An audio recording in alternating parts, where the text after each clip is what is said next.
Bonjour, bienvenue dans cette vidéo sur ma chaîne YouTube. C'est la première vidéo que je tourne, donc soyez indulgents avec moi s'il vous plaît. Alors aujourd'hui je m'adresse au groupe 2, le groupe 2 qui normalement je dois avoir le mardi matin en demi-groupe. Nous aurions fait la fiche numéro 1 sur la construction européenne.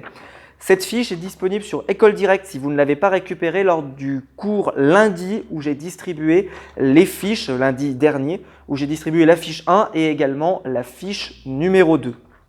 Alors, pour la fiche numéro 1, aujourd'hui on va parler de la construction européenne qui est de la guerre à la paix. Alors, un petit peu de contexte, donc c'est ce que je vous ai marqué ici, après la guerre construite à la paix, 1945-1957. En fait, après la Seconde Guerre mondiale, l'objectif principal de l'Europe, ça a été de construire la paix.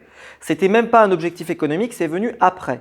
Cependant, on a considéré que pour créer la paix en Europe, il fallait miser sur l'économie, sur une pacification surtout du duo franco-allemand, enfin du duo des adversaires, la France et l'Allemagne. Donc, au lieu d'en faire des adversaires, on a misé sur le fait, enfin on a misé, c'est ce que vous allez découvrir dans l'étude documentaire, sur le fait que vous avez, dans cette étude documentaire qui est ici, différents documents qui vous montrent la position de la France, mais également de l'Europe dans cette période. Dans le premier document, vous avez ici un petit texte qui vous est proposé. Je vais vous le lire, comme ça vous l'aurez en version audio si jamais vous avez envie de l'écouter. Et je pense aussi à mes élèves qui ont parfois des dyslexies ou autres, et bien comme ça vous l'aurez au moins entendu une fois à l'oral. Et vous pouvez bien sûr le réécouter à volonté sur YouTube. Je vais essayer de parler pas trop vite, normalement je devrais y arriver. Document 1, un texte fondateur de la construction européenne. En ce faisant, depuis plus de 20 ans, le champion d'une Europe unie, la France a toujours eu pour objet essentiel de servir la paix. L'Europe n'a pas été faite, nous avons eu la guerre. L'Europe ne se fera pas d'un coup, ni dans une construction d'ensemble. Elle se fera par des réalisations concrètes, créant d'abord une solidarité de fait. Le Rassemblement des nations européennes exige que l'opposition séculaire, ça veut dire historique, je vous l'ai mis entre parenthèses, c'est-à-dire une opposition qui est là depuis longtemps, puisqu'il y a eu 2 guerres mondiales entre la France et l'Allemagne, et donc ces 2 guerres ont marqué beaucoup, et en sachant qu'il y en a même eu une troisième, qui n'est pas une guerre mondiale, mais il y avait eu une troisième guerre entre la France et l'Allemagne, qui était bien avant la Première et la Seconde Guerre mondiale. Le gouvernement français propose de placer l'ensemble de la production franco-allemande de charbon et d'acier sous une haute autorité commune, dans une organisation ouverte à la participation des autres pays d'Europe. La mise en commun des productions de charbon et d'acier assurera immédiatement l'établissement de bases communes de développement économique, première étape de la fédération européenne, et changera le destin de ces régions longtemps vouées à la fabrication des armes de guerre, dont elles ont été les plus constantes victimes. Ce texte est extrêmement célèbre, c'est ce qu'on appelle la déclaration Schuman, qui a été fait par Robert Schuman, ministre des Affaires étrangères, et ça a été fait le 9 mai 1950, donc 5 ans après la fin de la Seconde Guerre mondiale. Vous avez 4 questions qui vous sont proposées. Les 4 questions, c'est quelle est la nature du document 1 ? C'est la question classique que je vous pose en cours pour la totalité ou la grande majorité des documents. Question numéro 2. Pourquoi le rapprochement entre l'Allemagne et la France est indispensable ? Ça, vous allez devoir me le trouver dans le texte. Souligner, donc là vous avez juste besoin de souligner dans la phrase. Si vous n'aviez pas le polycope, vous pouvez l'imprimer, sinon vous recopiez la phrase, à vous de voir selon vos moyens que vous avez à disposition à la maison. Souligner la phrase qui montre que ce rapprochement n'est qu'une première étape. Puis, dernier point, quels secteurs seront rassemblés et pourquoi ?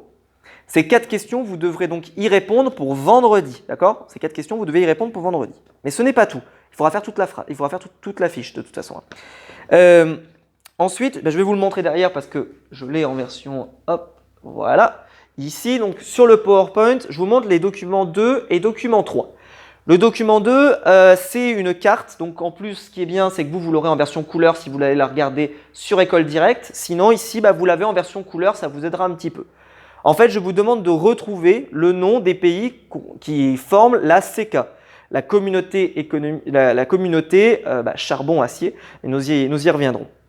Et après, il vous parle de la CEE, mais ça aussi, nous y reviendrons. Ce qui est important ici, c'est que je veux vraiment que vous remarquiez les pays fondateurs de ce qui sera plus tard l'Union européenne. Donc à vous d'essayer de tous les trouver. Bien sûr, il faut s'appuyer sur la carte qui vous donne des pays. En sachant, petite subtilité, qu'il y a des abréviations qui sont là. Par exemple, ici, le luxe, c'est une abréviation. À vous de deviner quel est le pays qui est derrière. Et pour la RFA, indice, c'est un des pays qui n'est pas présent, mais dont on parle, dont j'ai parlé depuis le début. Donc voilà, qui n'a plus le même nom. Voilà, sans vous en dire plus. De ce côté-là, entre quels pays la CEE se trouve? Alors, là, c'est très facile. Vous avez une caricature avec d'un côté un personnage, de l'autre un autre personnage. Je vous demande surtout d'identifier quels sont ces deux personnages. Cela repose beaucoup sur les logos qu'il y a sur ces deux personnages. Voilà, je ne vous en dis pas plus. À vous d'essayer de trouver. Et bien sûr, vous avez le descriptif du texte qui était amené avec la caricature, excusez-moi, qui vous est proposé ici avec « Messieurs, vous avez tout intérêt à rester en bon terme avec moi. En effet, je pense devenir la troisième force. » Voilà. Donc à vous d'essayer de trouver. Et ensuite, vous avez le dernier document de la fiche qui est ici, qui est donc le document 4, qui est peut-être l'un des traités les plus importants de l'histoire de l'Europe, qui est le traité de Rome, qui a été fait en 1957 et qui est justement très proche de la date de fin de cette partie que j'ai découpée. Pourquoi? Parce que c'est un élément très fort. Alors, ce texte repose sur pas mal de choses. On va vraiment vous demander de ne pas me retrouver tous les éléments de ce texte, parce que là, vous pourriez avoir une envie et une tendance à me sortir tout. Moi, ce que je veux surtout, c'est les domaines d'alliance. C'est-à-dire que je m'explique. Si on vous donne par exemple, je ne sais pas, vous avez le droit maintenant de vendre du poisson voilà, entre la France et l'Allemagne. Ce n'est pas le cas, ce n'est pas la réponse que je cherche. Eh bien, si jamais vous avez ça, entre la France et l'Allemagne, eh bien, qu'est-ce qui est important? C'est le fait que vous vendiez du poisson? Non, c'est surtout que le fait que vous puissiez vous vendre des choses. Donc, ça veut dire que vous êtes des partenaires économiques. Voilà. Eh bien, c'est ce genre d'éléments que j'aimerais bien voir. Donc, je vous lis le texte. Je vais peut-être me le prendre directement ici. Bon, vous l'avez projeté ici, mais vous l'avez bien sûr sur le Polycop. La communauté a pour mission, par l'établissement d'un marché commun, de promouvoir une expansion continue et accélérée. Un relèvement accéléré du niveau de vie et des relations plus étroites entre les États qu'elle réunit. Ensuite, à ces fins, l'action de la communauté comporte selon les rythmes prévus dans le présent traité. Et là, vous avez tous les éléments qui sont les thématiques d'alliance. Même s'il y en a un qui est juste précisé au tout début, qu'il ne faudrait pas rater. L'élimination entre les États membres des droits de douane, l'établissement d'un tarif douanier commun envers les États tiers. L'abolition entre les États membres des obstacles à la libre circulation des personnes, des services et des capitaux. L'instauration d'une politique agricole commune. L'instauration d'une politique commune dans le domaine du transport. L'établissement d'un régime assurant que la concurrence n'est pas faussée dans le marché commun. Et enfin, le rapprochement des législations nationales dans la mesure nécessaire au fonctionnement du marché commun. Deux petits conseils pour le rapprochement des législations nationales. Alors je sais que ici je m'adresse plutôt à des élèves qui quand même ont une connaissance de la loi un petit peu plus importante parce que on vous parle beaucoup des lois du travail, etc. Et en fait tout ce qui est législation, c'est le mot loi qu'on doit avoir derrière. C'est-à-dire que c'est tout ce qui régit quelque chose. Les législations sur le travail, les législations sur les déplacements, les législations sur les droits des enfants, etc. Tout ça permet de faire appliquer les lois. Le reste, je crois que je n'avais pas vu d'éléments qui étaient vraiment compliqués. L'action de la communauté, quand vous entendez le mot communauté, c'est vraiment communauté européenne qu'il faut voir derrière. Et je crois que je n'avais pas vu d'autres éléments compliqués. Donc voilà. Alors, avec l'autre groupe que j'avais fait passer, j'avais réussi à aller jusqu'à la question numéro 6.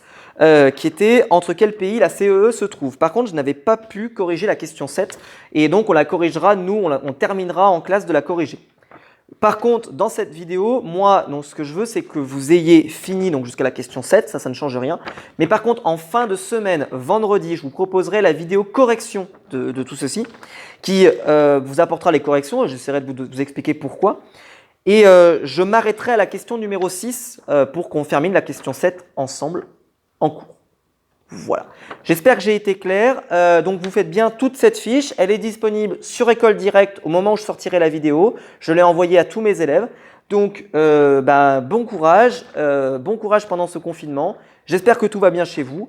Et quant à nous, on va se retrouver vendredi pour la correction donc, de travail de groupe et également la correction du travail en classe entière que je vous ai envoyé hier.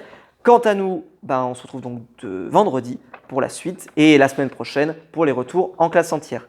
Je vous remercie de votre attention. J'espère que ce format vous a plu. J'espère que la qualité sera bonne. Je ne le verrai moi que en post-prod. J'ai essayé de faire de mon mieux.